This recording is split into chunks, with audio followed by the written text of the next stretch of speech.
if you want clarification on that, if you want some recommendations on that, or if you need help with some structure, you just let me know. Okay, we lost somebody. Yes, at first I did have that problem. Yeah. Kind of need a little instruction on it because it's been a while. Okay. So so in general, you always review. Just a moment.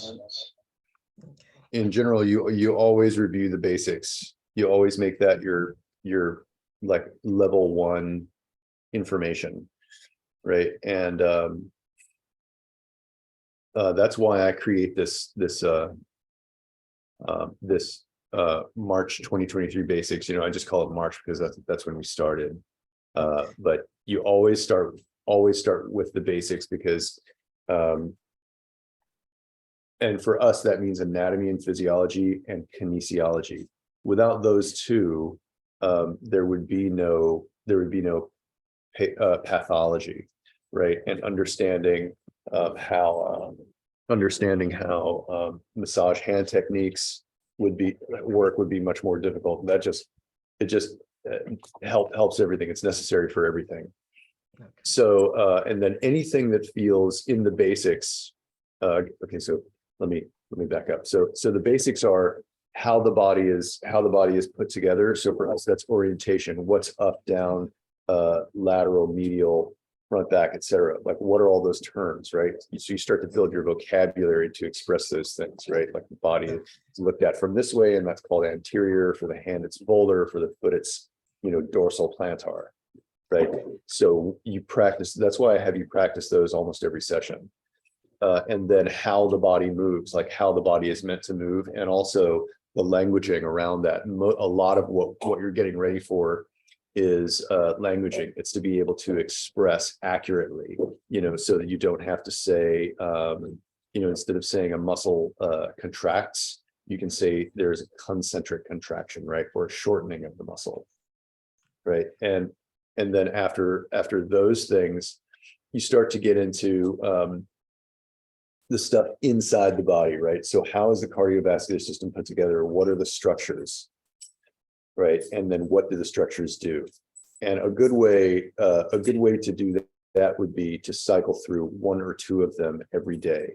So there are about 11 or 12. Let's just say 12. Okay, the 12th one is the immune system. It's not an organ system, right? It's made up of a couple of different organs, and it's considered a body system, not an immune system. So some people will say 11 only, some people will say 12. Okay. So if you're going to study like 5 days or 6 days a week, which I recommend, because you should be taking at least 1 day off. At least 1 day off to rest. Your brain works when you rest, and it does kind of work that it can't do when you're putting things in there. It's called dissociation. It basically goes in and files and cleans everything up so you can get to it quicker.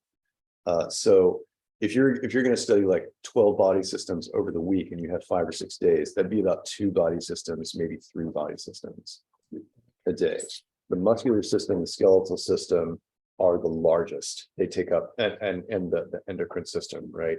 But maybe you are a former nurse or home health aide or acupuncturist or biology teacher, maybe you have knowledge of one of those systems a little more deeply than the others, so you kind of like got that information pretty easily. So then you focus on the ones that you don't know.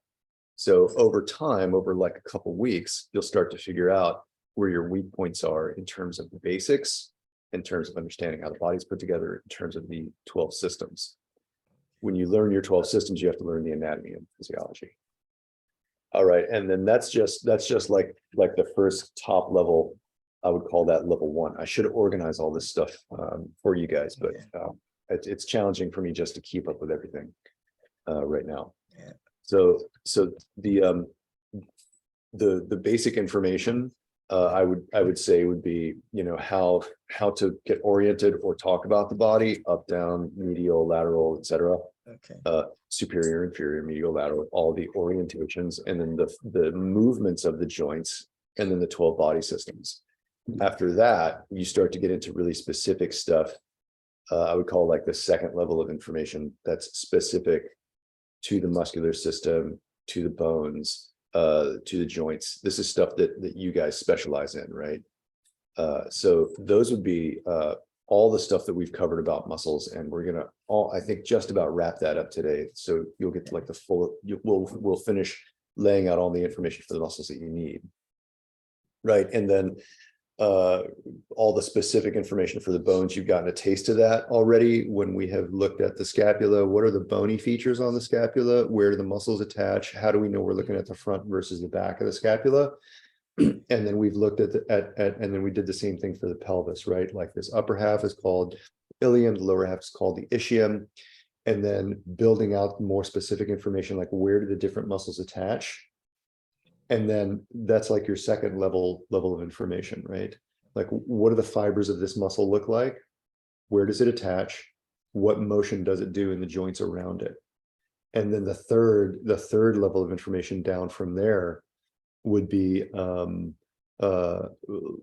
which bone is moving and which bone is not moving, right? Is this the prime mover of this movement of like flexion extension, or is it a synergist? That starts to get really specific, right? Which muscle opposes it? Like, how does it work with the structures around it? How does it work with the bones around it? How does it work with the muscles around it? And then, hopefully along the way, you understand some basic stuff like from anatomy, like whether a muscle is striated or smooth, voluntary or involuntary, right? And yeah. And then there's a level of information below that, like more specific than that, which you start not to need. And that gets into like specific aspects of how muscles use glucose, specific aspects of how hormones interact with muscles, right? That's like almost biochemical level. You don't really need that. Okay. So that's 50% of the exam. All right. So that's like the science-based stuff. The other is like the ethics, legal, business stuff, because they're going to ask you like, what's the first thing you write down for a business, what are those things called, business plan or whatever, right? What's the definition of abuse? What is transference between client and practitioner versus non-transference? What's the difference between a certification and a license? They're going to ask you those things. Those things, in my opinion, you can learn easily enough by doing practice questions. And the AMTA is a fine and a free example of that. So if you want to look up some specific stuff, mostly it's going to be, when you run into stuff like that, it's mostly going to be around like terminology, to help you remember things. Like, yeah. That's enough of that. And then there'll be some energetic medicine, like complementary and alternative medicine, but there's not too much of that on the exam. There will be a little bit, but not too much.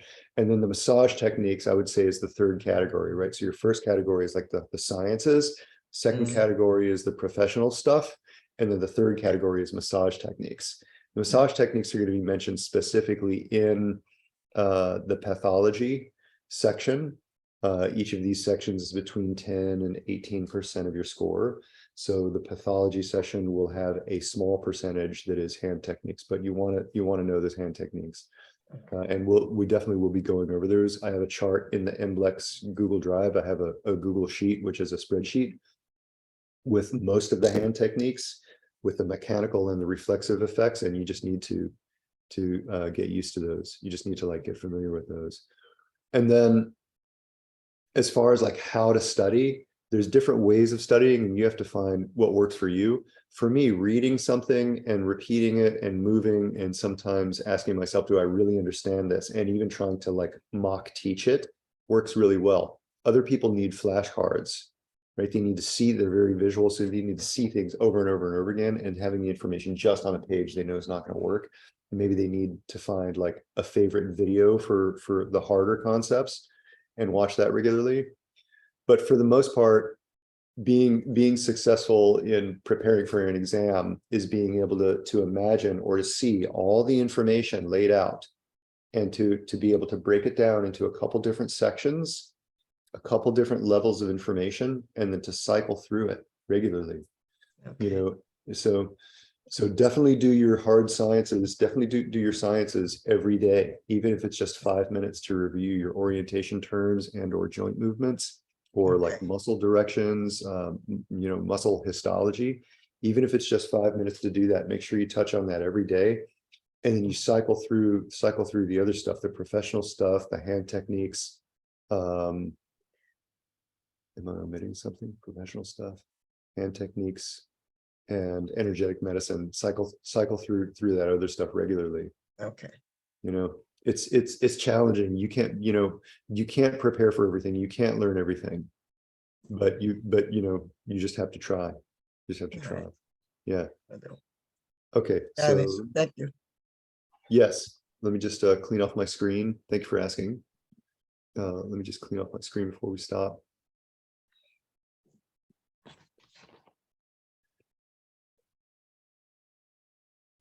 Before we start.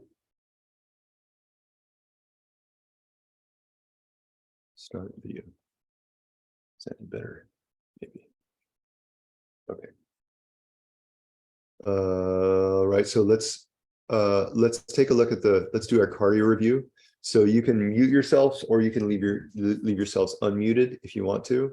So we're going to refer to this visual here. Please let me know if you can't see my screen. I should be sharing my screen. We're going to refer to this visual here, and I recommend that you just repeat after me. So let's go through this like 3 times. Okay. So deoxygenated blood comes in through the superior and inferior vena cava and enters the right atrium. Deoxygenated blood, superior, inferior vena cava, right atrium. Right atrium, tricuspid valve, right ventricle. And you can go like this with your hands. So A on top and V like a valley on the bottom. Atrium on top, ventricle on the bottom. Right ventricle through the pulmonary valve into the pulmonary artery.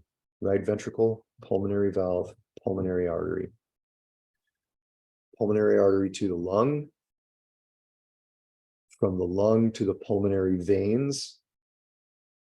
Pulmonary veins into the left atrium. This is oxygenated blood. Left atrium through the mitral valve, left ventricle. Left atrium, mitral valve, left ventricle. Left ventricle through the aortic valve into the aorta. Oxygenated blood out to the body. Remember that both the superior and inferior vena cava and the aorta, they have upper and lower. Their purpose is to circulate blood to and from the upper body and the lower body. That's why there's a superior and inferior part to both of them. So now you just simplify the terms and you go through it. And then, yeah, that's the second step. So deoxygenated blood, superior, inferior vena cava, right atrium, tricuspid valve, right ventricle, pulmonary valve, pulmonary artery, right ventricle, pulmonary valve, pulmonary artery. Pulmonary artery to the lungs, oxygenated blood into the pulmonary veins, pulmonary veins into the left atrium through the mitral valve, bicuspid valve, into the left ventricle through the aortic valve into the aorta, left ventricle into the aortic valve into the aorta. Okay, now let's mix it up a little bit. Okay, so let's just take things and let's take 2 or 3 structures at a time and go through them, and then like we'll start on the right and then we'll shift to the left, and then we'll go to like the lung, and then we'll go to the deoxygenated blood that's coming in and the blood that's going out. So we'll mix up the order, but we'll keep the correct structures paired in 2 or 3 items at a time. So let's start with the lungs. Oxygenated blood into the pulmonary veins. deoxygenated blood into the vena cava. Deoxygenated blood, superior, inferior vena cava. Pulmonary vein, left atrium, mitral valve. Pulmonary vein, left atrium, mitral valve. Right ventricle, aortic valve, aorta. Right ventricle, aortic valve, aorta. Superior, inferior vena cava, right atrium. Pulmonary vein, left atrium. Right atrium, tricuspid valve, right ventricle. Right atrium, tricuspid valve, right ventricle. Left ventricle, aortic valve, aorta. Oxygenated blood. Left ventricle, aortic valve, aorta. Oxygenated blood. Right ventricle, pulmonary valve, pulmonary artery, deoxygenated blood. Arteries away from the heart, veins to the heart. Arteries away from the heart, veins to the heart. Okay. Yeah, so let's move on. Maybe I'll test you guys on that a little bit later. Like during another class. Let's review this thing here. Okay. A whole muscle fiber is made up of many smaller bundles known as fascicles. Each fascicle is made up of many myofibers. Myofibers contain myofibrils. Myofibrils contain myofilaments. A whole muscle contains fascicles. Fascicles are made of muscle cells, myofibers. Myofibers are made of myofibrils. Myofibrils are made of myofilaments. Myofilaments are made of actin and myosin. Actin and myosin.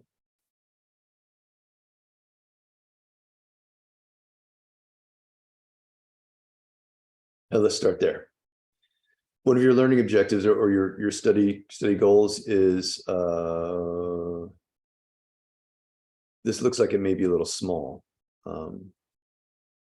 Second.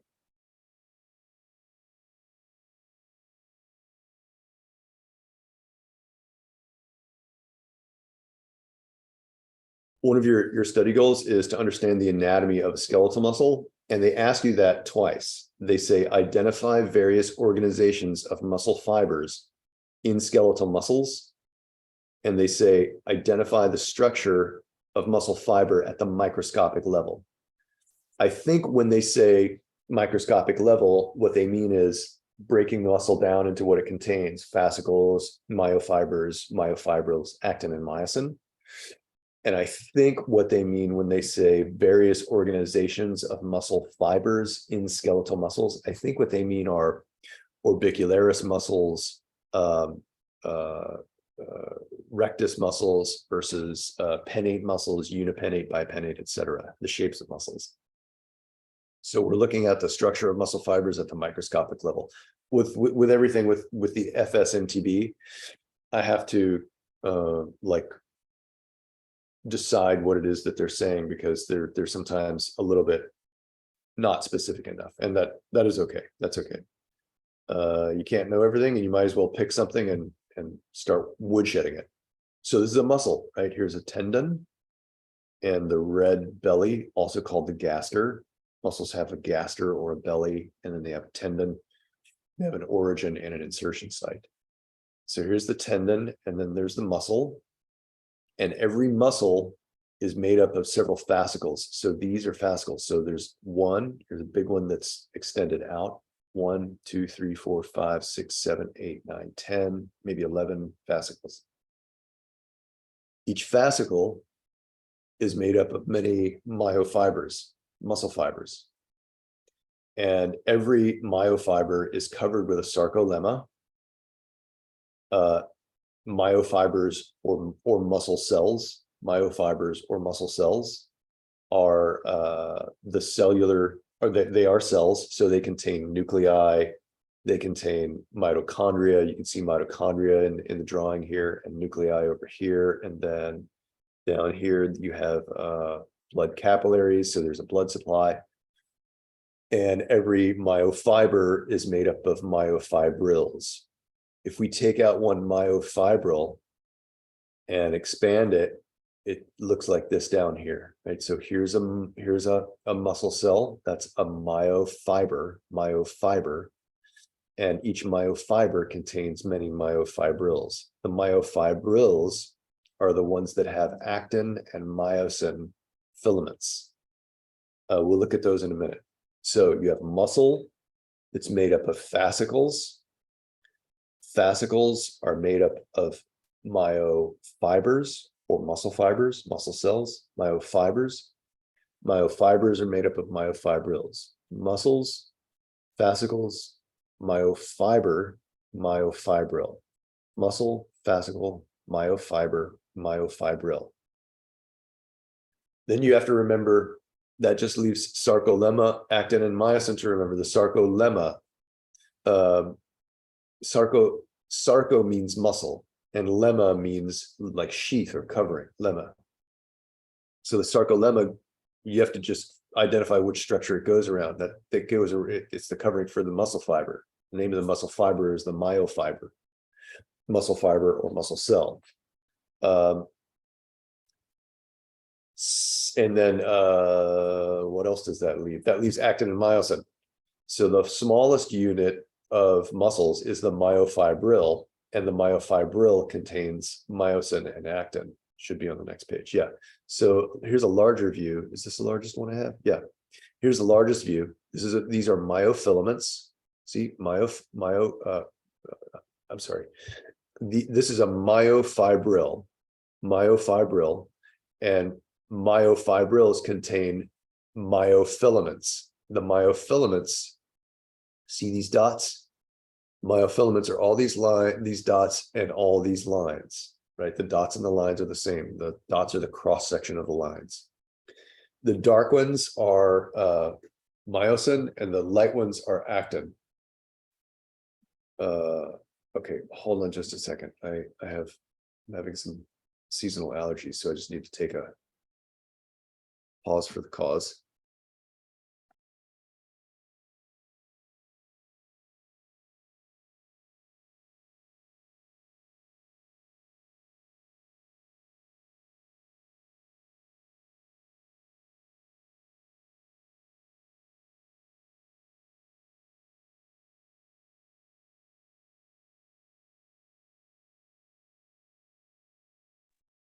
Okay. Thank you for your patience. Okay, so this myofiber muscle cell is made of myofibrils, and if myofibrils are blown up, you see that there are many myofilaments. There are thick myofilaments, which are myosin, thick myosin filament, and there are thin myofilaments, which are actin. You can tell the actin and the myosin apart because the thick ones have these darker, thicker bands in the rendering, in the drawing, right? And the thin ones have the thinner, like Y-shaped bands in the drawings. And the striated appearance of a muscle, the striated appearance of a muscle cell or a myofiber comes from the areas where these bands overlap. So you have bands going the whole length of the myofibril, and there are certain areas along the length of the myofibril where the myofilaments overlap, where the myosin and the actin overlap, and that creates stripes or striations. So again, if you practice the breakdown from large to small, it's the whole muscle, fascicles, muscle cell myofibers. Muscle cells are myofibers. I put the terms in a row there so you see that they are the same. Muscle cells or myofibers, myofibrils, myofilaments, actin, and myosin. The key to learning something like this, I think, is to look at the picture And to say it to yourself, muscle, fascicle, myofibril, myofiber. No, see, I skipped it. Muscle, fascicle, myofiber, myofibril, myofilament. And then to close your eyes and to picture each item: muscle, fascicle, myofiber, myofibril, myofilament, actin and myosin. And it really is just a matter of practice. I think for you guys, it's probably going to take you like practicing this over 2 days, you know, like less than 10 minutes on Sunday and a Monday. And then Tuesday, you'll find that you have it really, really solid. But it's definitely the kind of thing, you know, you want to take 30 seconds once you have it in your mind. You definitely want to take 30 seconds to go through this like 3 times, just like the order of the blood flow. You want to have this down, right? Are there any questions about the muscle? Nope. Okay, so this is histology or the microscopic level.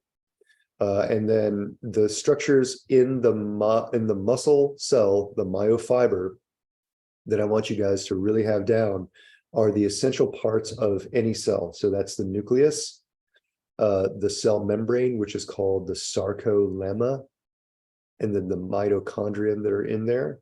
And there's all the other cellular organelles, like lysosomes and endoplasmic reticulum, and all those are also inside the myofiber.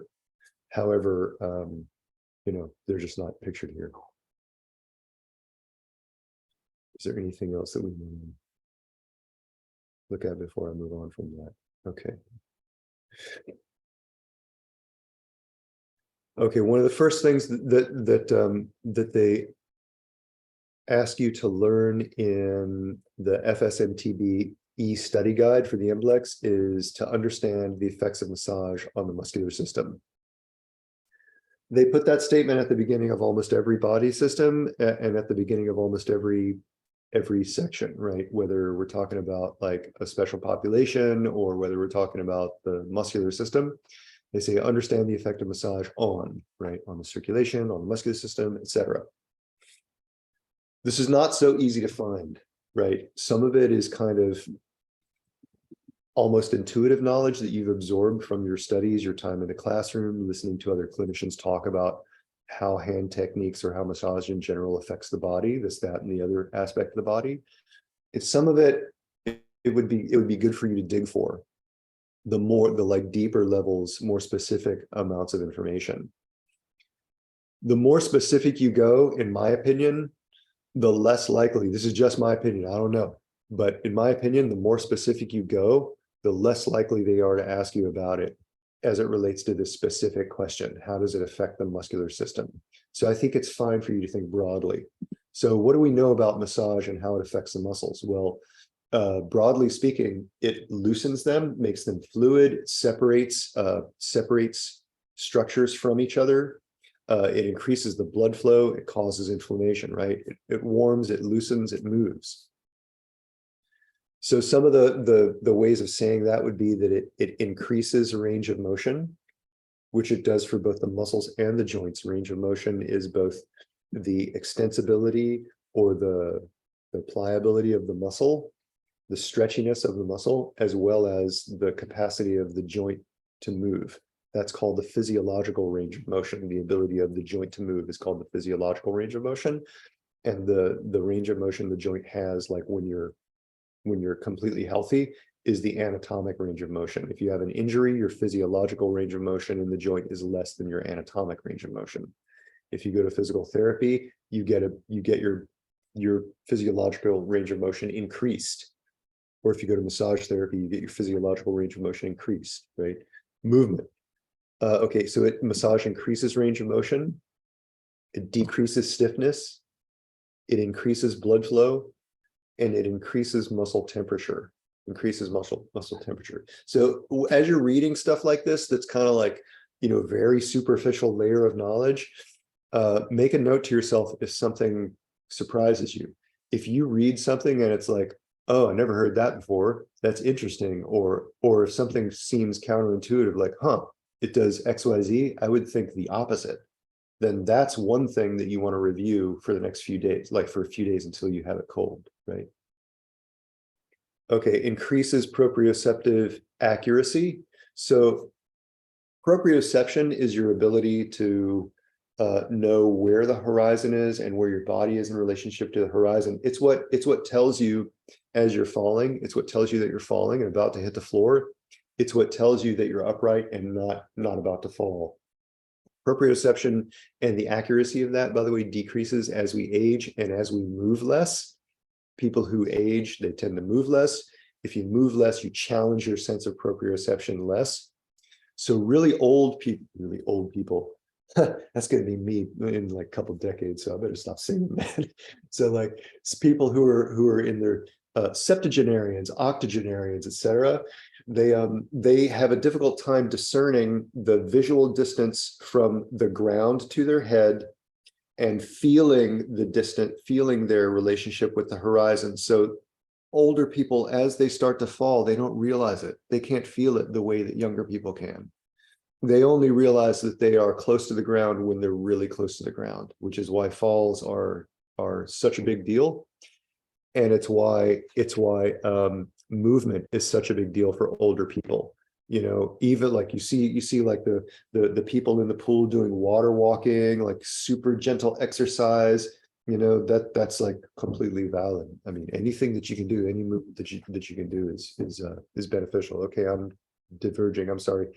So proprioceptive accuracy in athletes who have overtrained, done some temporary damage to their muscles, has been shown in research to increase after massage, right? Proprioception is your relationship to the ground and the horizon. It's also your knowledge of the angle of the joints. So that increases with massage in clients who have overtrained. Also, there's some weakness after overtraining because there's some muscular damage and some inflammation, etc. And massage flushes out the inflammation and it wakes up the muscles and kind of wakes up the nervous system. It also increases muscle strength in individuals who have overtrained. Of course, it releases trigger points. That's one effect. Trigger points are specific to the muscular system. It breaks down adhesions and it frees up the fascial bags and the muscle fibers. If you guys don't know what any of those structures are, please ask, and I'll talk about them a little bit. But I think most massage students, you guys can just absorb. Okay, we're going to go back to the beginning now.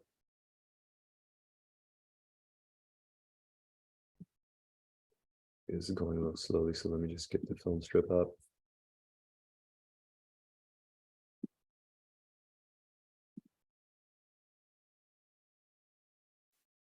So the anatomy of the muscular system, the anatomy is how it's put together, and the physiology is how it functions. For muscles, a lot of that is how they fire, but the statement is not a complete statement. It's how they fire and how they move and their effects on things around them. So what's their relationship with muscles on the other side of the bone? Antagonist, agonist, right?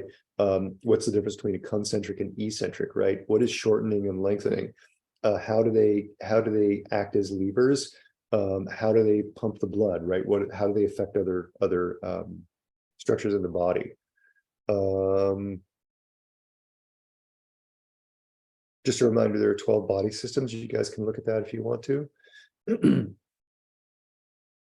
We looked earlier at muscle fibers. Muscle fibers, can somebody unmute? Dominique. Hi, Dominique. Hello.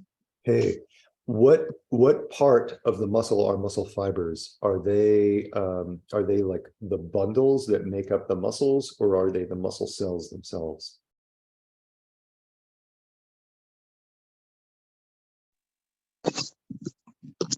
The bundle.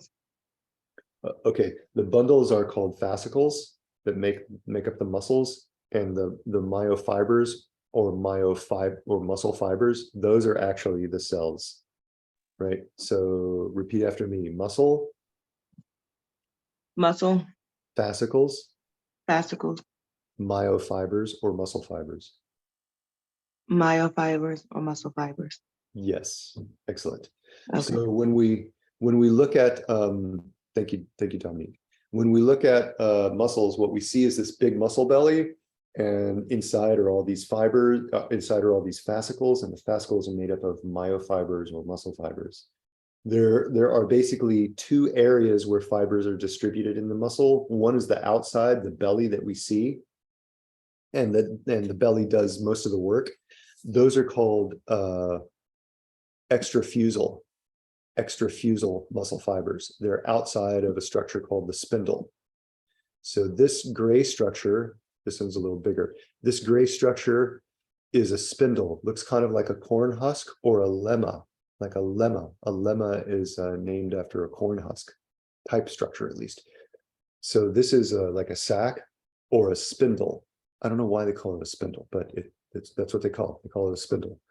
And inside the spindle, there's a smaller amount of muscle fibers, which are weaker, and they have sensory nerves wrapped around them, sensory nerves innervating them. And the job of these muscle fibers, called intrafusal muscle fibers, is to sense the amount of stretch on the muscle and the speed of the stretch or the rate of the stretch. So you can stretch your muscle by, for example, you can stretch your muscle by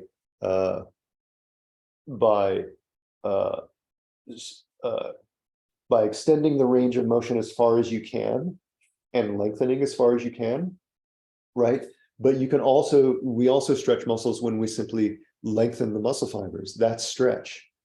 So if you have something really heavy in your hand, or you know, sometimes you catch something, or you pick something, you catch something that's heavier than you think, and all of a sudden your arm has to extend really quickly. That is a fast stretch of your biceps muscle.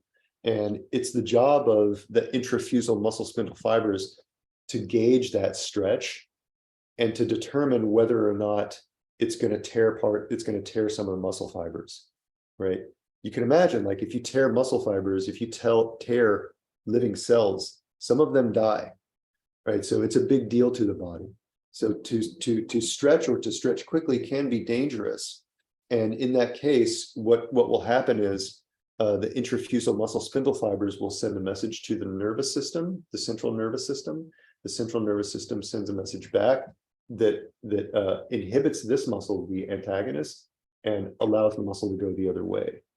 So we're stretching quickly or too quickly, there's danger, and it's the job of the intrafusal muscle fibers to do that. So, and we'll get into the specifics of all that. I just wanted to give you an overview. So we have the muscle fibers, which are the part we think of as the prime mover, as the strength part of the muscle. They make up the most mass of the muscle. And then we have the muscle spindle fibers, which are inside the muscle spindle.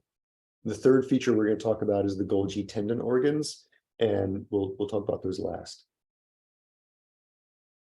So I'm going to start stacking terms in the for each of these structures, and the reason I'm doing it this way is so that you can be familiar with the words. Like I said, a lot of being able to take an exam successfully is having the vocabulary, having the languaging to describe the features.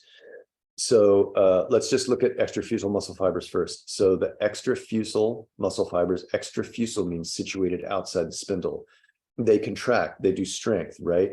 Emmy, if something contracts and does strength, is it motor or sensory? Motor? Would that be motor? I don't know. Motor, that's right, that's correct. And if something senses stretch, is it motor or sensory? Sensory. That's correct. So we can refer to extrafusal muscle fibers as efferent motor or as motor extrafusal muscle fibers, right? When an impulse exits the central nervous system and travels through the motor nerves into the bicep, it's exiting the central nervous system, letter E, so efferent, letter E, it's an efferent impulse. When the intrafusal muscle spindle fibers sense a stretch on the biceps, it sends a sensory impulse through the nerves into the central nervous system. and it arrives at the central nervous system, arrives, letter A, afferent. Afferent. So afferent signals are sensory signals that go to the central nervous system. Efferent signals are motor impulses that exit the central nervous system. Efferent exits and goes to the body. Afferent arrives, comes from the body into the central nervous system. So we can call extrafusal muscle fibers efferent motor extrafusal muscle fibers. You will sometimes see it referred to as motor extrafusal fibers, right? But if you can get used to saying it this way, it'll be less confusing. Efferent motor extrafusal fibers. The efferent motor extrafusal muscle fibers are the largest part of the muscle, as we discussed. They are the main source of strength. They are the main source of the force. Let's see what's on the next slide. Just to give you some context, there's 50,000 of them in the entire body, 50,000 muscle cells in the entire body. Yeah. Okay. When you tap the patellar ligament, or any ligament in the body, when you tap the patellar ligament, it stretches the muscle a little bit, just a tiny bit. And when you stretch the muscle, it's the job of the efferent fibers, the efferent motor fibers, to contract, and they provide the force that kicks the leg forward. Okay, now let's back up and go to the intrafusal fibers. So the muscle spindle fibers, also called muscle spindle cells, muscle spindle fibers, are intrafusal. That means they're inside the spindle. I always forget the name spindle. They're inside the spindle. Intrafusal muscle spindle fibers. Intrafusal muscle spindle fibers. So you guys say these with me. Intrafusal muscle spindle fibers. Intrafusal muscle spindle fibers. Those are situated inside the spindle, and they are sensory in nature, or they have sensory nerves. And the sensory nerves, when they send an impulse to the central nervous system, that's called an afferent direction, because it's arriving into the central nervous system. Afferent, sensory, intrafusal muscle spindle fibers. So repeat after me. Afferent, sensory, intrafusal muscle spindle fibers. Afferent, sensory, intrafusal muscle spindle fibers.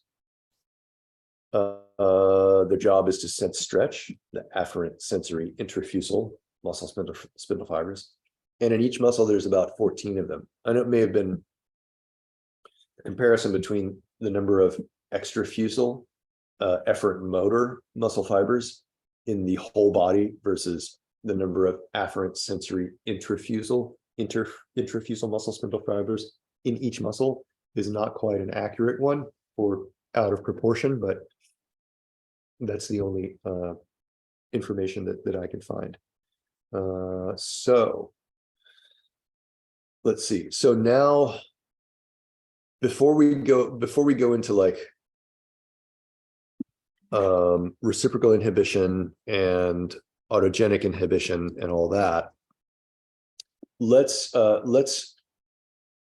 discuss a few real life contexts in which all of this would work. Okay, so I want you guys to imagine that you're at the doctor's office and look down at your knee now, right? The doctor's about to tap your knee, your patellar tendon, about to tap your patellar tendon with a heavy rubber hammer. And let me make sure everybody's here. Yeah. Okay. And you know from experience that once they tap the patellar ligament with something heavy enough, that involuntarily your foot kicks forward, your knee extends. Yeah. Hopefully we all agree that that's knee extension.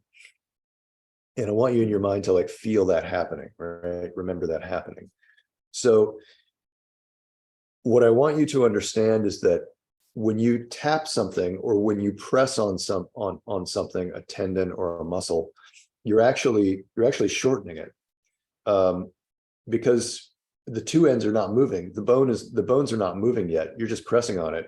So whether you press or pull or deform something in some other way, like using a cup, for example, you're actually lengthening or stretching the muscle. You're stretching the tendon, which in turn stretches the muscle. It's all connected. That stretch has to be sensed by part of the muscle, which we know is, you fill in the blank, intrafusal muscle cells or extrafusal muscle cells. It's the intrafusal muscle cells. As the stretch is sensed by the intrafusal muscle spindle fibers, the intrafusal muscle spindle fibers send a sensory nerve impulse, which tells the nervous system about the stretch, to the afferent area of the central nervous system. Afferent impulses into the central nervous system. Maybe I'm not saying that quite right. And the nervous system says, extend the knee, kick the foot forward. So the efferent fibers come from the central nervous system, from your neck, down your back, through your hip, into your quadriceps group. The quadriceps quickly contract, and your foot kicks forward or your knee extends. Now, hopefully that is clear or clear enough. And it won't be confusing to you once we start looking at all these abstract drawings. So let's go to the drawing now. So this I don't even know what to call this shape. I'm just going to refer to it as a spinal cord shaped disc. So this spinal cord shaped disc is a section, one small section about like 1.5 inches long of your spine. So this is probably, since it's receiving and sending impulses to the leg, it's probably somewhere around like L4, L5. So what they did was they went down to L, the lumbar region, and they cut through it above, and they cut through it 1 inch below, and then they turned it, they like took it apart, and now you're looking down on it, so you can see inside. And when you look at the spine, what you see are a certain amount of white area and a certain amount of darker grayer area. So the white area, by the way, is white because it contains a lot of myelin, because the nerves in there, which I'm going to refer to from now on as neurons, not nerves, the neurons contain a lot of myelin coverage. And that makes the nerve impulses travel faster. The gray part is gray because there's less myelin. Myelin is fatty, and fat is a little bit white in color.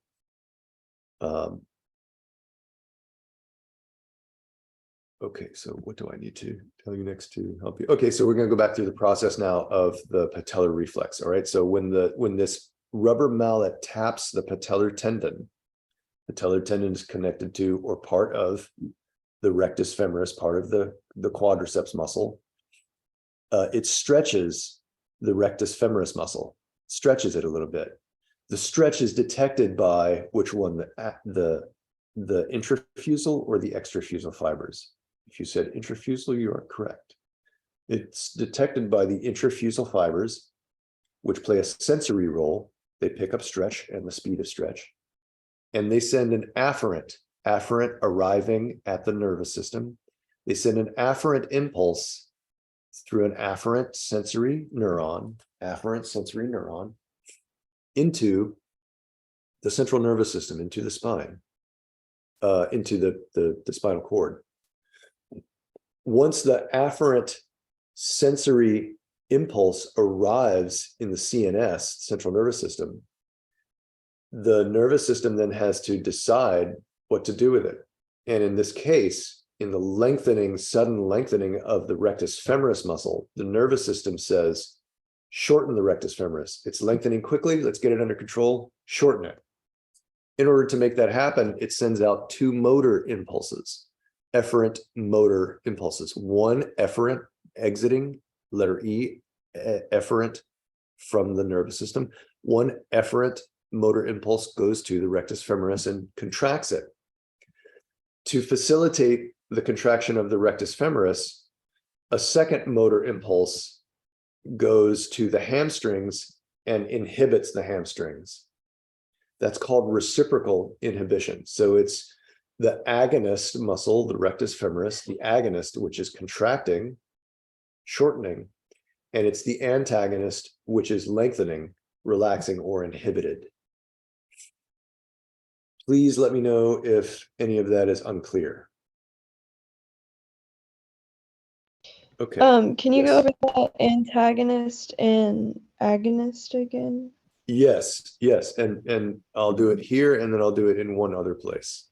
So Okay. you have the rectus femoris, right? Touch your rectus femoris. It's right in the middle of the thigh, the front of the thigh, right? And that forms the patellar tendon. When the patellar tendon is pressed or tapped or stretched, there is a sensory impulse sent by the intrafusal muscle spindle fibers through their neurons that goes to the nervous system. And the central nervous system then tells the same muscle, the agonist, the rectus femoris, tells the agonist to contract. And it tells also the antagonist, the hamstring muscle, to inhibit, to relax, or to lengthen. So it contracts the rectus femoris, the agonist, contracts the agonist, rectus femoris, touch your rectus femoris, and it inhibits the hamstring, the antagonist, touch your hamstring. It inhibits the hamstring, the antagonist. Another place where you can see that is with the biceps and the triceps. So I don't have my camera on now. So just look at your own bicep, and there is a reflex at the biceps tendon as well that can be elicited through the same means, through tapping with the same kind of rubber hammer. So the same process happens where you tap or you press or you stretch the tendon, which stretches the intrafusal muscle spindle fibers. Those spindle fibers then send an afferent sensory impulse through the afferent neuron to your spinal cord. In this case, it'll be the section somewhere around C6. And then the central nervous system sends motor impulses to both the agonist and the antagonist, telling one to contract and the other one to relax or to inhibit. So the motor impulse going to the biceps tells the bicep to contract. The one that's contracting is the agonist. The biceps is the agonist. To allow the bicep to contract, the antagonist has to relax or turn off or inhibit. That's the tricep. So the biceps agonist contracts, the tricep antagonist inhibits. Now, does any part of that feel unclear to anyone?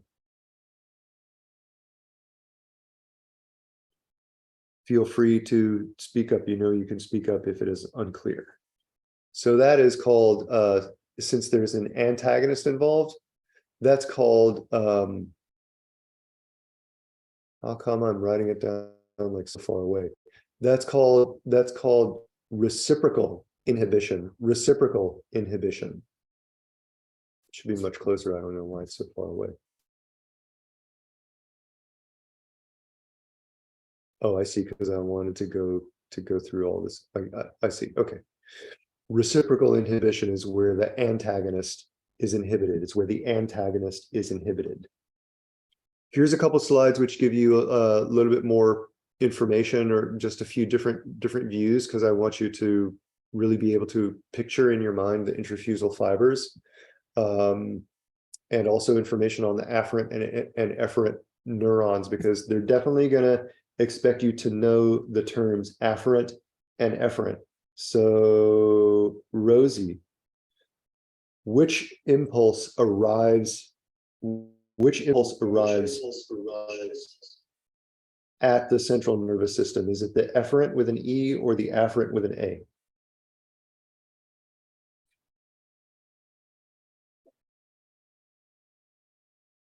The afferent with A. Yeah, afferent with A. And which one, humor me, which one exits the central nervous system? Is it efferent with an E or afferent with an A? Efferent with the E. That's right. What is the nature of an efferent impulse, motor or sensory? It's sensory because I think effort is motoring. The efferent is motor, yes. And Yes. which one provides sensory impulses, afferent fibers or efferent fibers? The afferent. Good. I'm going to get you one day, Rosie. Not today. Good work. Okay. So now, my recommendation is that you drill the anatomy and the function of the 5 structures we covered. Okay, so let's go over them. So so everybody mute yourselves and repeat after me. So this big belly here, the belly, what is that? Is that extrafusal or intrafusal? That's extrafusal. And then the smaller muscle fibers that are inside that sense stretch, that's intrafusal. The wrapping around the intrafusal fibers, that's the spindle. That's the spindle. The tendon down here, there's a tendon down here, and that's the Golgi tendon. We have yet to really cover that in depth. And then there are fibers, there are neurons which wrap around the intrafusal fibers, and those are sensory. Afferent, letter A, sensory neurons. Afferent, letter A, sensory neurons. I want to see mouths moving. Afferent, sensory, letter A, neurons. And then the nerve impulses that cause contraction, those are carried by the efferent, letter E, motor neurons. Efferent, letter E, motor neurons. Okay. Yeah, here's just another rendering, right? So you have the intrafusal muscle spindle fibers or muscle spindle cells. You have the spindle itself in kind of like orangish. And then the big belly is made up of the extrafusal fibers. They will sometimes on the MBLEx, or they will sometimes use the word fibers and cells interchangeably. So they'll say intrafusal cells, intrafusal fibers, same thing. That's how they did it in the e-guide. They referred to the intrafusal as intrafusal cells rather than fibers. And here's another rendering, right? Extrafusal on the outside. Here's the spindle on the inside, and inside the spindle are the intrafusal fibers. And you have nerves carrying efferent, letter E, efferent impulses, and nerves carrying afferent, letter A, afferent sensory impulses. What's that say over there? That says stretch and speed of stretch. Yeah, the role of the intrafusal fibers is to detect stretch and speed of stretch. Okay, now we're going to cover the Golgi tendon organ. Can you raise your hand if you want or need a break before we do the Golgi? Okay, excellent. Yeah, okay, let's take a break. Let's take a 10-minute break. 10-minute break. So it's 12:06. Come back at 12:16. Come back at 12:16. See you guys in a minute.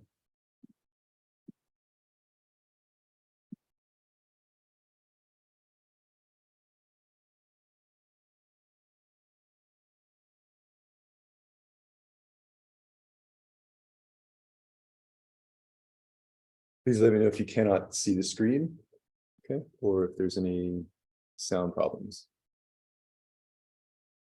All right, so every muscle has a tendon, and it's 2 tendons at least. Excuse me.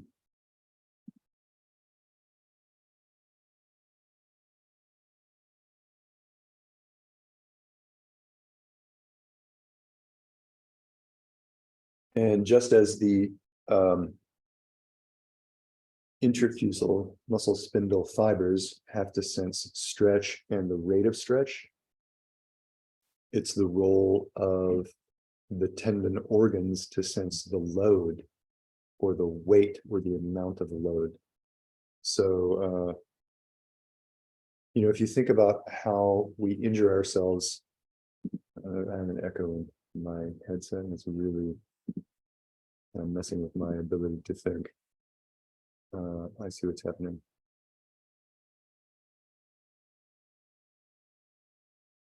Okay.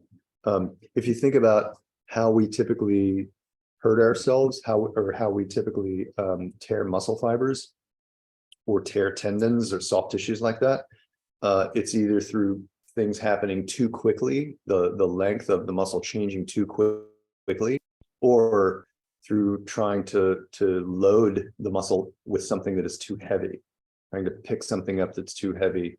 Oftentimes it's a combination. So it's for example, with biceps curls, for example, it's not usually when people are curling upward that there's a tear. It's often when they start to lengthen the muscle. It's through the eccentric contraction that people tear their biceps tendon, which is particularly nasty injury.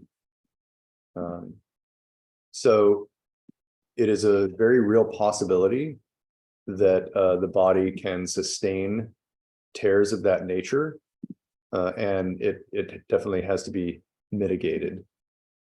So what's happening is, okay, so this is just going to happen this way. Same system, right? That's fine. The way that we guard against tearing muscle fibers through movement, through stretch that is too quick, is through the intrafusal muscle spindle fibers. The way that we guard against tearing the soft tissues meaning tendons and muscles, tearing the soft tissues through as a result of load that is too heavy, is through the Golgi tendon organs. Whereas a load that is stretching a muscle too quickly, lengthening a muscle too quickly, it causes us to shorten, or we need to shorten the muscle. If we're loading the muscle with something that's too heavy, we need to suddenly lengthen the muscle. So the inhibition is reversed with load that is too heavy compared to stretch that is too much or too fast, right? So and both of these reflexes can be overridden, by the way, through training. If you move heavy weights, or if you practice stretching or quickly lengthening the muscle over and over again, you build you like turn your nervous system's responses, your inhibitions off, and that's how dancers can jump and jump and jump and jump and jump all day long, and they're fine. And then one of us who isn't used to jumping like that could very easily tear fibers in the gastrocnemius muscle. That's how that kind of thing happens. That's how weightlifters are able to move very, very heavy loads without tearing things, whereas people who are just beginning in a sport like weightlifting more easily sustain injuries like tears. Okay, so Golgi tendon organs, which I'll refer to sometimes just as the Golgi. Golgi tendon organs, as their name suggests, is located inside the tendons of the muscles. Their job is to sense the tendon stretch force and to inhibit contraction in the same muscle. And the inhibition is called autogenic, because it's the agonist that's being inhibited, not the antagonist. So force can be a result of the amount of weight. For example, when someone tries to achieve their 1 rep max, that's to lift the heaviest amount that they're capable of lifting one time, or it can be a result of fatigue. So lifting a moderately heavy rate a maximum number of times before you can't lift it anymore. That's called, for example, a 10 rep max or a 12 rep max, whatever that number is, right? So either weight or fatigue. So overuse can cause the Golgi tendon organ to kick in and you drop a weight, or a weight that is too heavy can cause the Golgi tendon organ to initiate autogenic inhibition and drop the weight. We remember that reciprocal inhibition is where the antagonist is inhibited. We saw that with reflexes. We saw that with reflexes in the bicep, where the bicep is the agonist and the tricep is the antagonist. The tricep is inhibited so that the bicep can shorten. Or in the leg, where the rectus femoris is the agonist and the hamstring is the antagonist.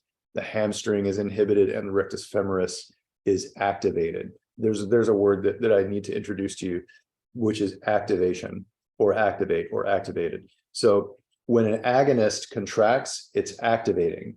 When an antagonist relaxes or lengthens, it's inhibited. So activation and inhibition are opposites, just like agonist and antagonist, or contracting and relaxing, or shortening and lengthening. Those are all opposites, activation and inhibition. Okay, so what is this? Yeah, so this is just reminding you, this is going over what we established earlier, which is that the afferent sensory intrafusal muscle spindle fibers are responsible for reciprocal inhibition. Reciprocal inhibition, and that inhibits the antagonist, activates the agonist. There's that new word, activates the antagonist. Let's see. Reciprocal inhibition, RI, activates the rectus femoris and inhibits the hamstrings. Oh, here's an example I didn't discuss with you. Examples are good. They help us learn. So in running the central nervous system, it alternately contracts and relaxes the agonist and antagonist, or the opposing muscles. So it's contracting the rectus femoris, relaxing the hamstring, contracting the hamstring, relaxing the rectus femoris. And that allows us to run in a way that's fluid and safe, alternating hamstring and rectus inhibition and activation.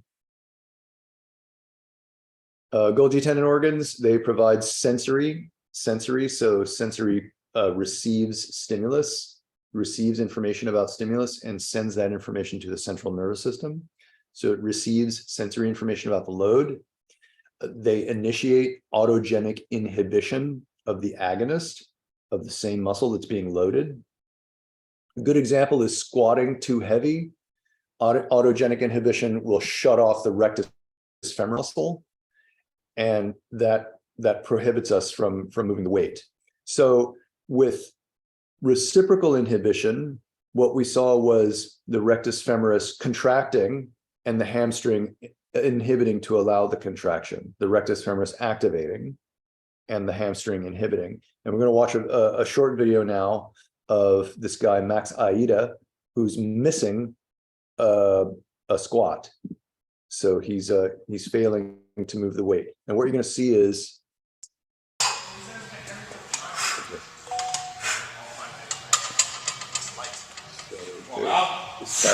audio. Okay. So right there, he misses it, and then they help him up. So what's happening is that you get the big load, 270 kilograms. That's close to 600 pounds. He's got this big load on his shoulders, on his back. He squats down, and as he's squatting down, the rectus femoris is starting to lengthen, and it's getting loaded with weight. At first, the load is going down through his bones, into his feet, into the ground, right? But as he bends the hip and knee, the rectus femoris has to work. The load is so much that when he tries to contract the rectus femoris, which straightens the knee and hip to stand up, when he tries to contract the rectus femoris, his central nervous system says, no, this is going to tear. And he misses, he fails to stand up. That's when his spotters on either side, they grab the weights and help him up. Right there, see that? Last time. Come on, Max. There's a miss, and the spotters help him up. That's really Okay. Is that clear, autogenic inhibition? Is that unclear to anyone? Okay, awesome. Remember that afferent and efferent can be memorized or identified by their letters. So afferent arrives at the central nervous system, efferent exits the central nervous system. Also remember, when we talk about the central nervous system, we mean the spinal cord and we mean the brain, right? So we don't often think, for some reason, maybe, I don't know, maybe it's just me, but I think we often think of receiving sensory information and sending out motor information as the job of the brain. but it happens in the spinal cord as well. You can think of the spinal cord as like an extension of the brain, or like a long, simpler brain. It doesn't have the consciousness, decision-making that the brain has. It doesn't have the emotional centers. It doesn't quite regulate homeostasis the way that the brain does, but it definitely can respond to reflexes very quickly. And that's one advantage of the spinal cord, is that if you have something from like the lower body, for example, that comes into the lumbar spinal cord, it doesn't have to travel all the way up into the brain and back down in order to initiate a reflex. So that is a survival aspect. I often wonder, did our bodies develop these kind of like smart geographical configurations to survive better, or are we just the ones who survived? It's just an interesting chicken or egg question.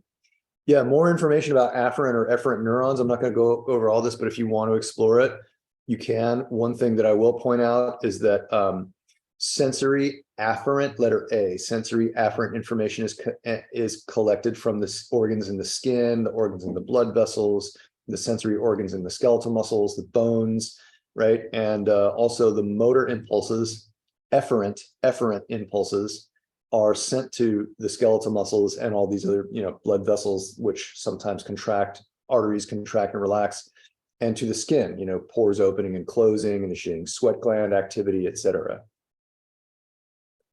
Okay. Yeah.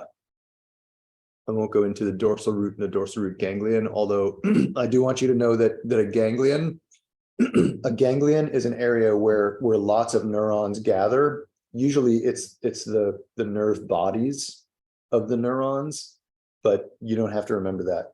I just want you to know that a ganglion is an area where lots and lots of neurons gather, and that's so that they can like pool information or share information. And a ganglion is also a good area where nerves can split. Right. So if you look at the spine, you see like lots of little ganglions on either side. And then from one ganglion, like 2 or 3 larger nerves will come out and then go down the arm, leg, etc. Maybe we'll look at that another time. Okay, this slide I should explain a little bit. So this is something which is useful for you to understand as a therapist. So clinically, and some of the languaging, like nerve impulse being an action potential, motor neuron being a nerve, excites or excitation, neuromuscular junction. Some of that vocabulary is going to be useful for you. It may come up in the context of a question, but according to the FSM-TB, they're not going to ask you any of this specifically. The neuromuscular junction, the excitation of muscle fibers, that's not stuff that you need to know for the MBLEx. And that's in the, you can review all that. You can look at all that if you go to the FSM-TB e-study guides. And I believe that's in the anatomy and physiology under the muscles section, maybe in kinesiology, but you can look at that at any time. Okay, we started with this, understanding the effects of massage on the nervous system. There's the microscopic or the histology. Histo means tissues, and ology is the study of. So the study of the finest aspects, smallest aspects of the tissues, histology. Now let's look at, oh yeah, we got to look at this wacky stuff. All right. So just want to remind you that there are 2 or 3 ways of looking at or describing the differences between different kinds of muscles or classifying muscles. One is through the type of muscle. So generally there are considered to be 3 types of muscles in the body. That's skeletal muscle, cardiac muscle, and then smooth muscle. And that is one way of organizing it. Another way of organizing it is by morphology or morphological. So morph, like when you change, it's the shape of something, how something's configured. So that's whether it's striated or non-striated, striated or smooth. And the third way that anatomists and kinesiologists like to classify muscles is by function. So that's voluntary versus involuntary. So voluntary, again, is anything we have conscious control over, we decide. Involuntary is any muscle contraction, relaxation that we don't have to think about, we don't have to decide to do. And that's one of your objectives for the muscular anatomy and physiology section for the MBLEx is describing the differences between skeletal, smooth, and cardiac muscle fibers, right? Oh, cardiac muscle fibers are striated and involuntary. Skeletal muscles are striated and voluntary. Smooth muscle are non-striated and involuntary. Here's another objective. Understand the anatomy of a skeletal muscle, identify the various organizations of the muscle fibers. So just for like a macroscopic view of the muscle to try to satisfy the answering of this question, we said earlier that a muscle has a belly, also called a gaster, but there's the belly of the muscle, that's the part in red. And then on either end, there's a tendon on either end. And one tendon attaches to a stable bone, like the pelvis is very stable, for example. That's the origin. And the other inserts on a bone that is more movable, more motion. That's the insertion. Tendons can be spelled with an O-N-S or with an I-N-S. They're the same. Tendon or tendon, they're the same. And I just want you to know what they're made of, which is primarily collagen. Collagen is therefore important in the repair process of injuries and the maintenance of the body. And something interesting is that tendons actually are made up of or grow out of the cell wrapping or the sarcolemma of the myofibers, the muscle fibers. They attach or grow out of the sarcolemma. I don't think they're going to ask you that, but it's kind of interesting. All right, levers in the body. So, and I wish that I could have left this one alone. I'll be here all night. So there are 3 classes of levers. It looks like I only have 2 classes listed, which is, okay, I'm not sure how that happened. All right, so, so the first lever, is, the most common is class 3 or third class, class 3. And an example of class 3 being the most widely distributed can be found almost anywhere in the body. The one that's commonly used is the bicep. If you consider that, let's look at the axis first. If you consider that the axis or the fulcrum is the joint, here the elbow joint, and consider that the muscle is effort or force, I'll just say muscle, it provides effort and force, right?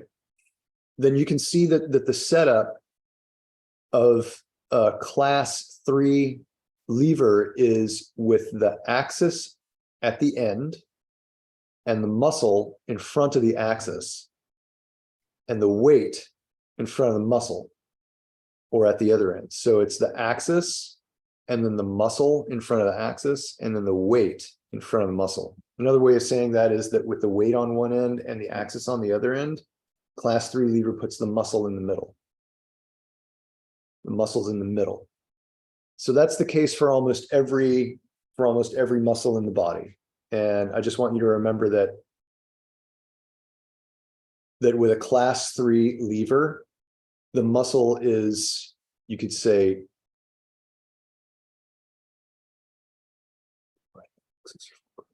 no, this is incorrect. The muscle is in front of the axis or the fulcrum, and the weight also is in front of the axis or the fulcrum, or the muscle is between the axis and the fulcrum. All right, and then with a class 1, like the second most common lever is class 1. So an example of class 1 lever is the tricep muscle. So if you look at the tricep muscle, you see that, let's look at this one because in this one, the tricep is active and in this one, the bicep is active. You see the difference? Here, the bicep is red and shortening, and here the tricep is emphasized red and shortening. So if you consider that, again, the elbow joint is the axis or the fulcrum, in a class 1 lever, the muscle is behind the axis. So it's the muscle and then the axis in front of the muscle, and then the weight in front of the axis. Another way of saying that is that the axis is between the muscle and the weight. The axis is between the muscle and the weight. So muscle is behind the axis, the weight is in front of the axis. Yeah. And the first class levers include, man, I thought I had all these graphics. I think I must have trashed them inadvertently. A few examples are the low back. So I'll just show you what the low back lever. Actually, let me get the graphic up right now. So low back class 1 lever. Yeah, so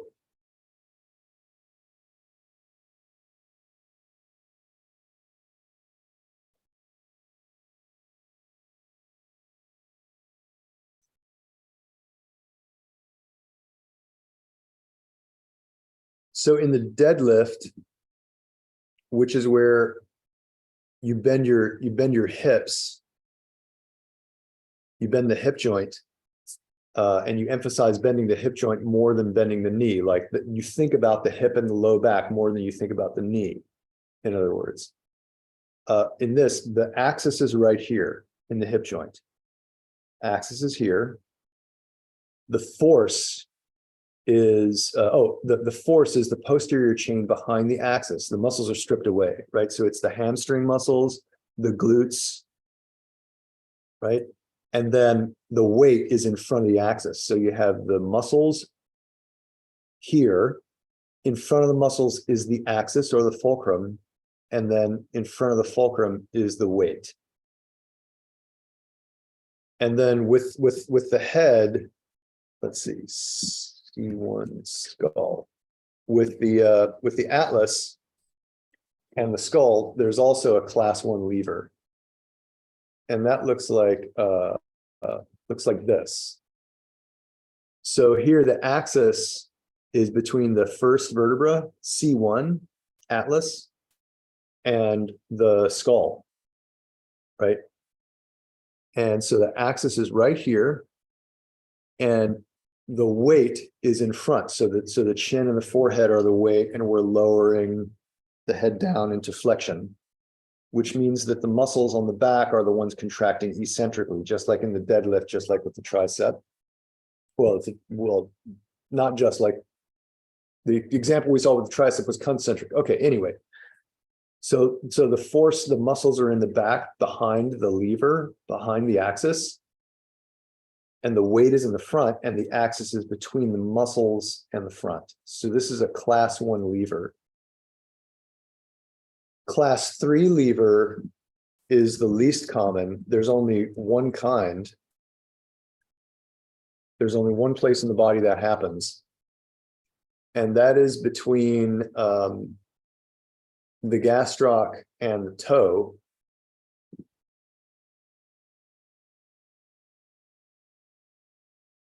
Yeah, right here. So with a class 3, with a class 2 lever, the axis is in front. The weight is in the middle, and the muscle is on the other end. So you have the axis in the big toe. You have the muscle or the effort on the other end, and the weight is in the center. The weight is coming through the body down through like the midfoot here. So class 3 is axis on one end, muscle on the other end, and weight in the middle. And the only example for class 2 is plantar flexing with the gastroc or elevating the heel, elevating on the toes using the gastroc. It's the only class 2. Class 3 is the most common with the axis and the weight on the 2 ends and the muscle in the middle. So class 2, axis and muscle on opposite ends and the weight in the middle. Class 3, axis and weight on the 2 ends, muscle in the middle. This is the most common. And then class 1, examples include the skull, where the muscle is on one end and the weight is on the other end, and the axis is in the middle. They couldn't call it most common, second most common, and least common, right?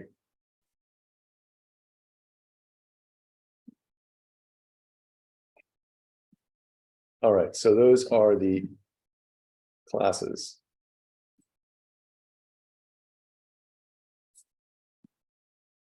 I believe that's everything for the muscle lecture for this. At this time, I want to review some of the muscle shapes and talk about something I didn't talk about last time, which is the advantages of the shapes. And then we're going to do our range of motion and our joint motions and our planes. Okay. So shapes of skeletal muscles. Parallel fibers or fusiform fibers. They travel in straight lines. An example is the sartorius muscle, the rectus abdominis muscle, rectus femoris muscle, not the rectus femoris, biceps brachii muscle, hamstrings. And the advantage of parallel or fusiform fibers is that they contract over a great distance. So the whole length contracts compared to like a pennate has sections that contract. So they contract over a great distance, so they can cover a great distance. That's an advantage for the longer bones, like the femur, or for long sections, like from the rib cage down to the pelvis. If you want to flex the spine or close the ventral area, a straight, long fusiform muscle is an advantage. And they usually have very good endurance, so they don't tire very easily, walking, running. But they're not very strong compared to other muscles. They're not as strong as other muscles. So they have good endurance, but they can't move as much weight. They can't generate as much force. Convergent muscles, for example, the pectoralis major muscle, as I forget which one, as someone mentioned yesterday, some of the muscles in the shoulder joint, like the subscapularis and infraspinatus, they converge to a point. And their advantage is that they focus the force on one point, right? So if there's one area of a bone that they attach to, they exert more, the attaching in a small area exerts more force than if the fibers had attached to a wider area. And then pennate fibers, many fibers for the small amount of area. So there's unipennate, that's the extensor digitorum longus, that's also called the peroneal muscle. There's bipennate, which is the rectus femoris muscle, and then there's multipennate, which are the deeper fibers of the deltoid muscle. So with the pennate muscles, there's many fibers per unit area or per small area. And these are very strong, but they don't have good endurance. They tire out quickly. Compared to the fusiform or parallel fibers, which have better endurance, but they're not very strong. And then the circular fibers, they surround an opening to act as a sphincter. A sphincter is anything that opens and closes in a circular fashion. So that's the orbicularis oris and the orbicularis oculi. And the advantage of a sphincter is that it allows for a round-ish shape, right? So for the organ of the eye, that's very important. And for eating, obviously, that's very important too. Okay, we got to go through joints at some point. Let's review our ranges of motion, our orientation and our ranges of motion.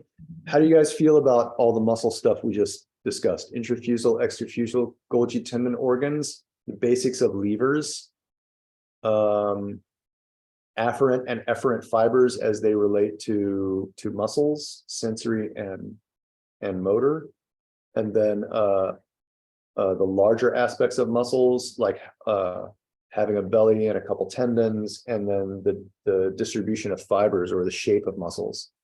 How are you guys feeling about all that? You pretty good? Great. Okay, so now I'm going to switch.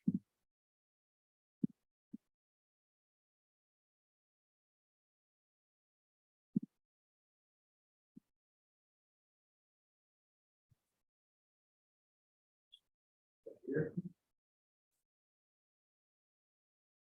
Okay.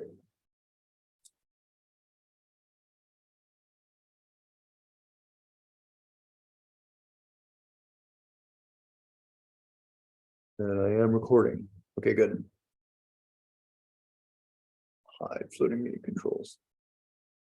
Oh, okay, so just for your reference, we have 11 minutes. We have about 10 minutes, so let's get a feel for what we can review in one day over 10 minutes. It's gotta be further back.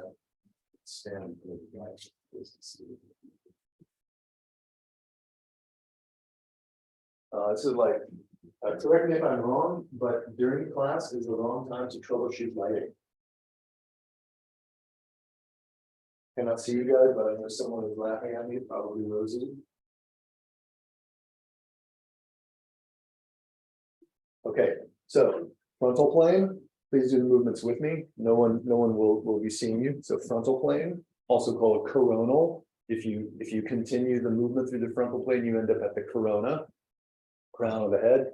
Sagittal plane, right? Sagittal plane, right? And then transverse plane, transverse plane.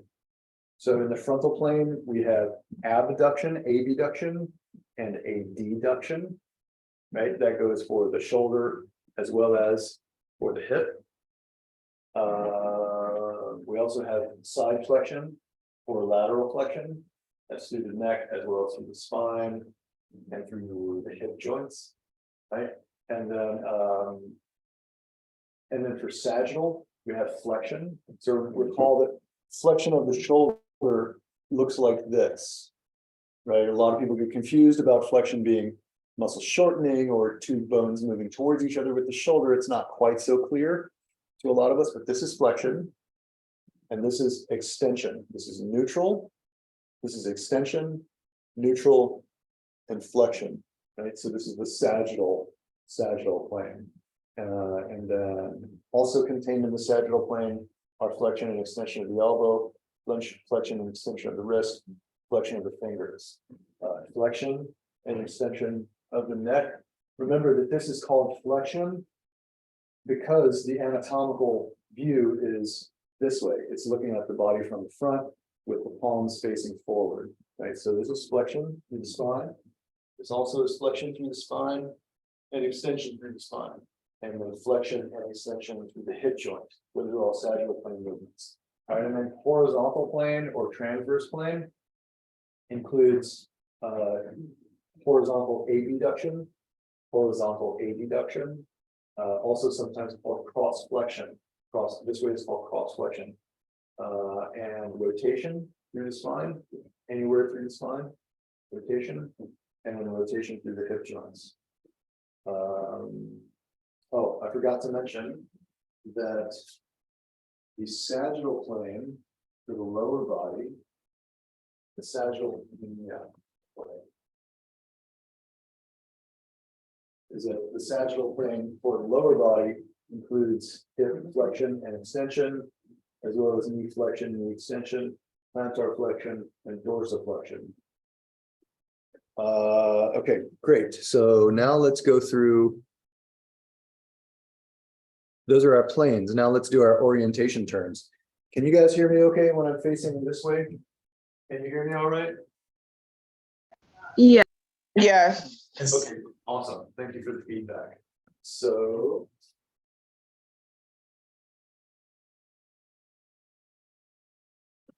So for superior and inferior, the pelvis is superior to the knee. But the knee is superior to the foot. The knee is inferior to the pelvis, right? Remember, it's all relative, but superior is up, inferior is down. Lateral is to the side, away from the midline. Medial is toward the center or toward the midline, right? So the adductor group is the most medial of the muscles. And the IT band, the TFL, those structures are the more lateral. The vastus lateralis is the most medial of the vastus or the quadriceps group. The vastus intermedius is in the mediate is in the middle, and the vastus lateralis is the most lateral of the group.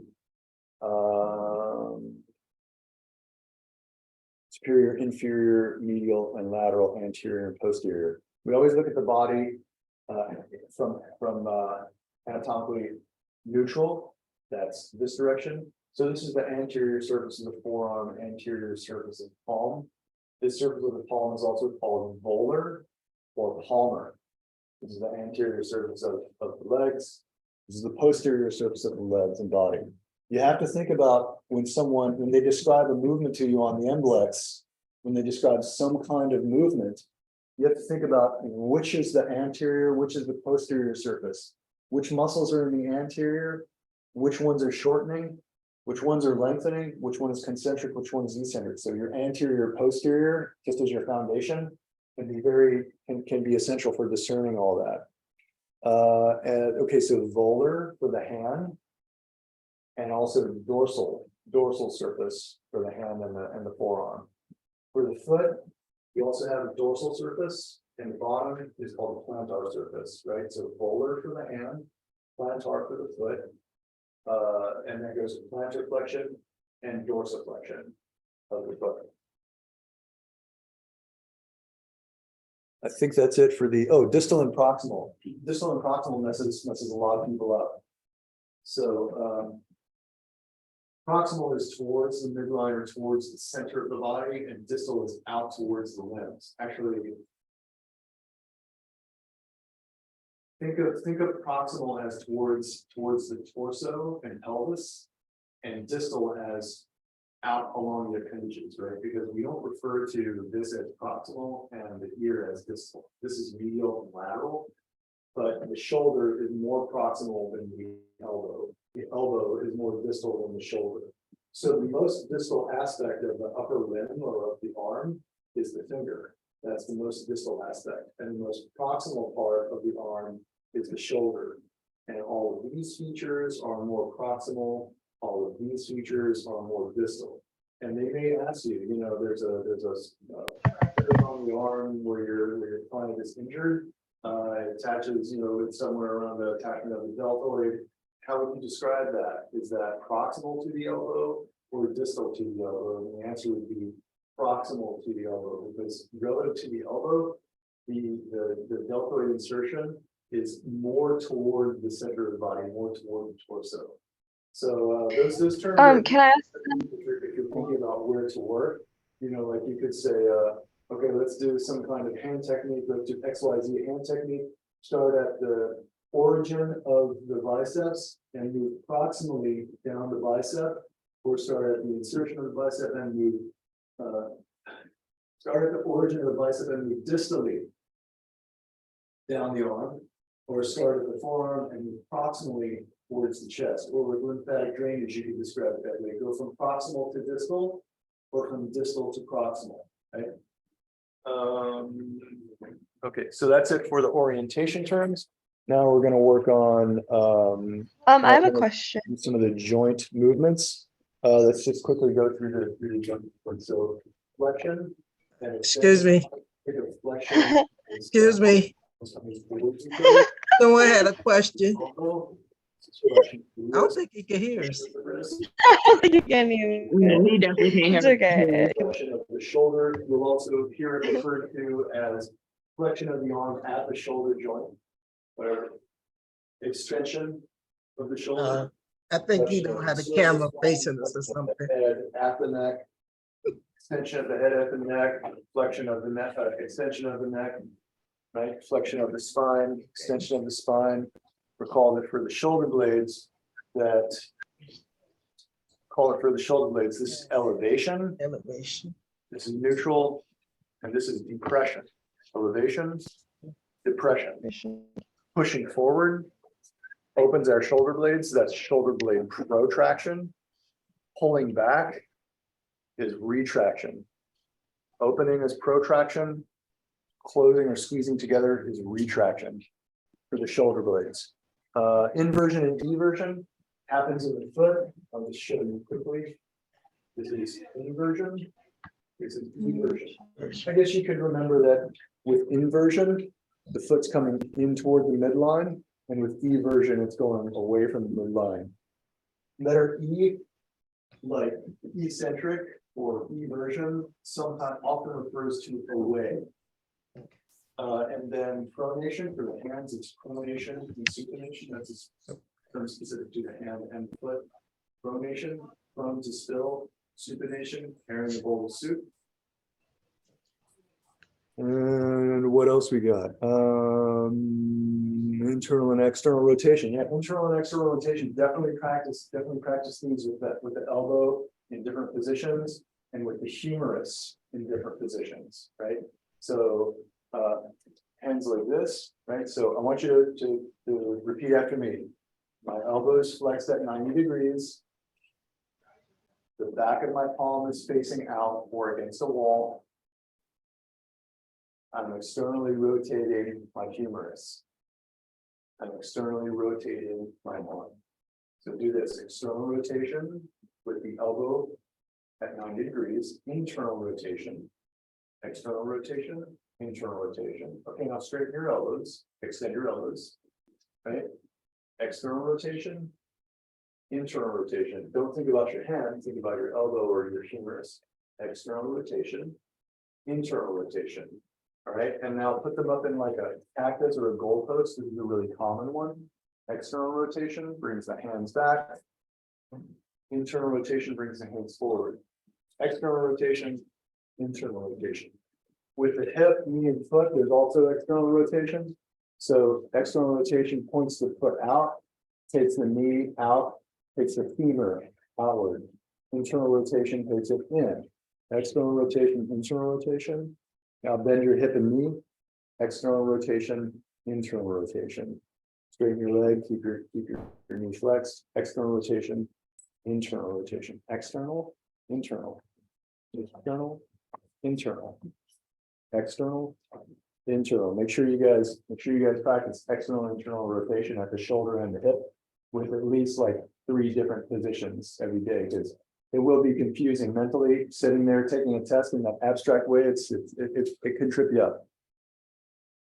Okay, and then radial deviation and ulnar deviation for the hand, right? Remember, this is anatomically neutral, right? So this is radial deviation, which is more medial, and I'm sorry, ulnar deviation, which is more medial, and then radial deviation, which is more lateral.